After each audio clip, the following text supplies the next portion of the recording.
Kumusta po mga tamad din sa mga Leo sign? Kung kayo po ay Leo, alright, so maraming salamat po at napadaan po kayo dito. Ito po yung update po sa inyo pong love reading, no? Love reading next 48 hours.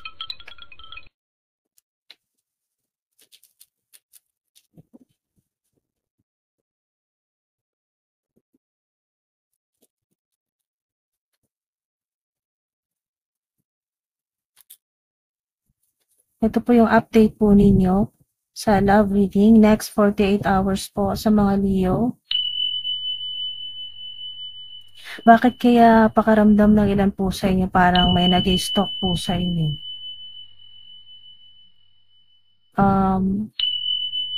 Ang ilan po sa inyo, pakaramdam po ninyo may nag-i-stalk po sa inyo. Ni-stalk ka ba talaga nila?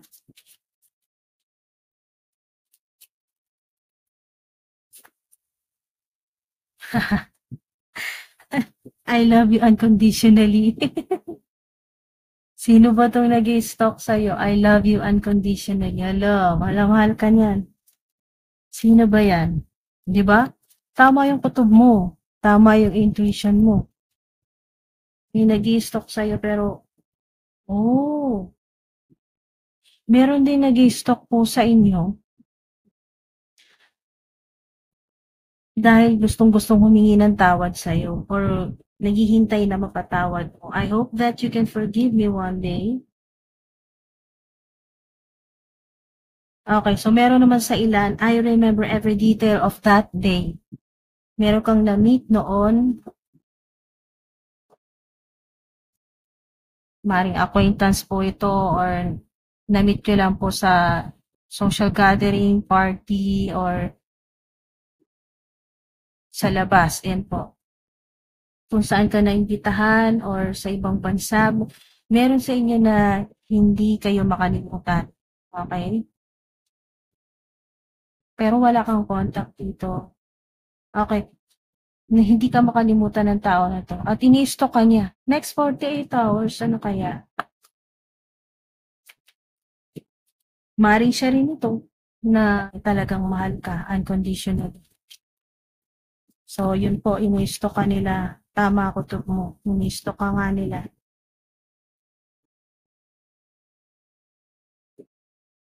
Next 48 hours mo kung may aamin sa iyo. Yan o.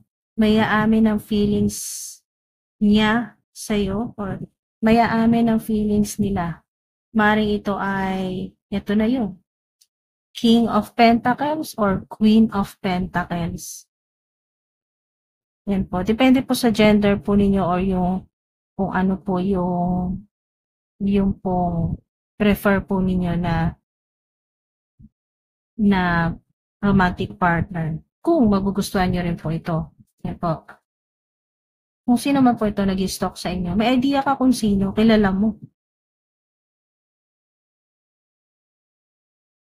Yan po, mga temado. Maaari din po na itong nakagawa sa iyo ng pagkakamali na gusto pang na naghihintay na mapatawad mo ay ito rin, King or Queen of Pentacles po.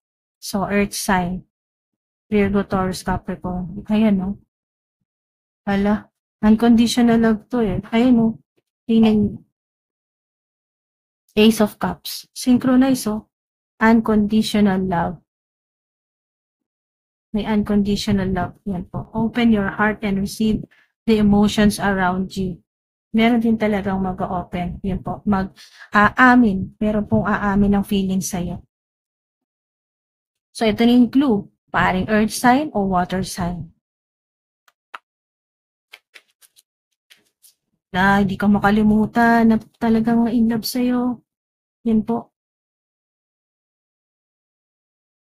Oh, Queen of Cups. Kalmado, good nature, compassionate, kind, yan po. Yung aamin sa'yo. Or hihingi ng tawad sa'yo. Sa ilan naman po ay next 48 hours, ito po yung nagsabi po ng, ito naman po na naghihintay na kapatawaran mo. No? I hope that you can forgive me one day. Yan po, mga dude. Next 48 hours, maaring humingi talaga sa'yo ng kapatawaran. Yan po, mag-sorry or aamin sa kasalanan. Aaminin ang kasalanan. Yan po, mathematics. Ito naman po ay aamin ng nararamdaman talaga sa'yo. Yan po ng love. Wow.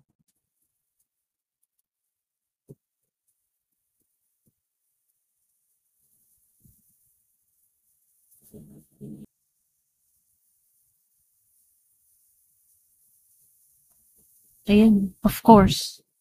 Wala. Yung nag-i-stalk po sa inyo, of course, ang sagot dito ng divine team ko. So, ibig sabihin, talagang may aamin sa'yo or may aamin sa'yo ng feelings na totoong nararamdaman at meron din pong aamin sa'yo ng kasalanan at hihingi ng tawad. Yan po. Hihingi ng tawad. Wow. Tungkol dito sa mga aamin sa inyo next 48 hours.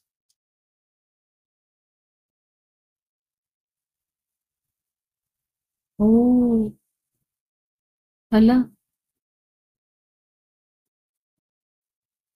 ito yun. Tinutuwa ko dito sa yung tao na gustong humingi ng sorry sa'yo, yung aamin ng kasalanan sa'yo. We need to let each other go. You were the best thing in my life. So, puro regret siya, nagsisisi siya. Pero ikaw yung talagang pinakamagandang nangyari nga sa buhay niya. We need to let each other go.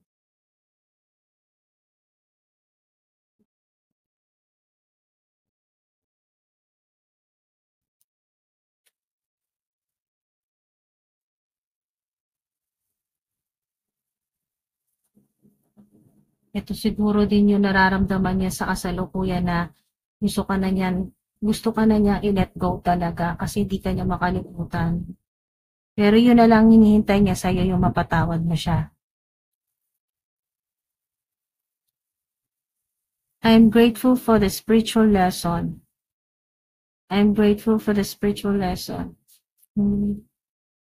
May natutunan talaga siya. Malaking natutunan niya sa'yo.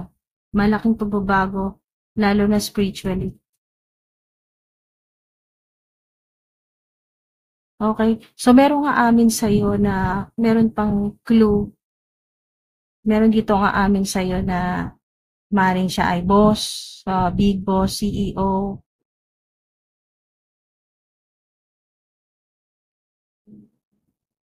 o business owner, big boss, yan po. Or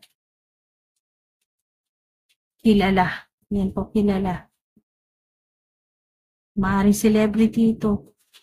Maraming pera. Wala, I look for you everywhere.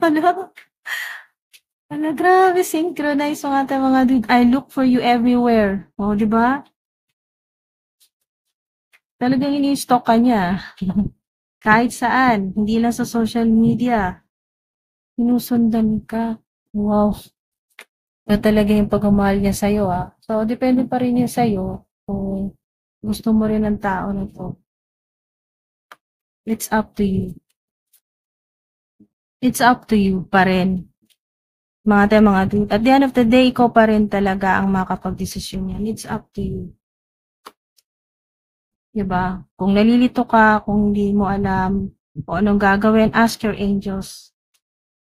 Ask your angels. Mga dude. Okay, tinuturo ko.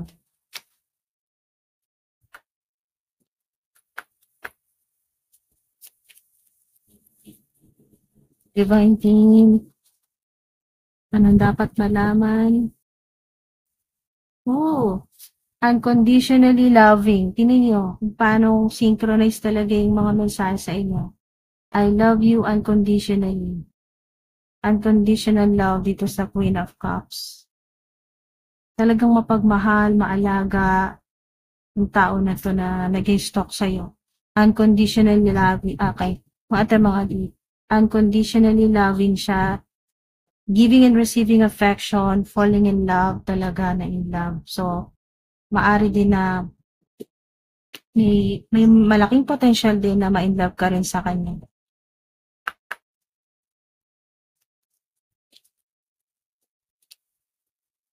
Ascending, coffee cup, hala, ayan o. Meeting and conversing, savoring the moment, feeling uplifted, friendship, di ba?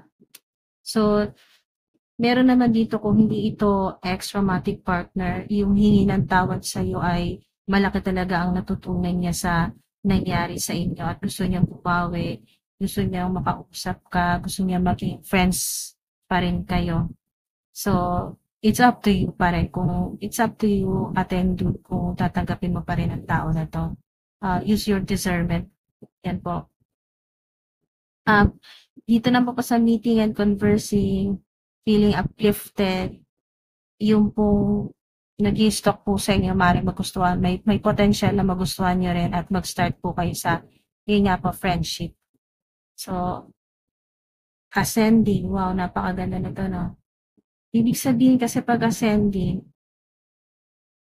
kung dito sa nakagawa sa inyo ng pagkakamali, na humingi sa inyo ng sorry or naghihintay pa rin na mapatawad mo, may learning talaga dito. Di ba? Learning. Dito sa I'm grateful for the spiritual lesson, learning, ascending yung vibe o yung energy ng meeting po ninyo. So, pag ganito po, new phase, ibig sabihin, may potential talaga na new phase na to. Kung dito, parang mag-uumpisa ulit kayo sa ilan. Kung mapapatawad nyo na, kung napatawad nyo na po or kaya nyo patawarin para mag-umpisa ulit kayo na maging magkaibigan. Dito naman po sa romantic naman po na may romantic interest naman sa inyo ay pag ganito po ascending ang vibe ay ibig sabihin new phase, maaaring maging new romantic partner po ninyo. May potential pero hindi po 100% guaranteed yan kasi ikaw naman talaga ang magdidesisyon yan sa huli. Okay, mga tanong. So, yun lang po yung pinapakita. So, yun po. Sana ay may nakuha po kayo dito. So, yun po mga good. Maraming salamat po sa oras at sa divine energy po ninyo. At, ayun po, mga good. Kung hindi kayo nag-resonate ay maraming salamat pa rin at tinapos po ninyo. Mabot kayo dito sa dulo. At sa mga nag-resonate naman po, maraming salamat po sa inyo. Hanggang sa susunod po mga dude. Maraming salamat po.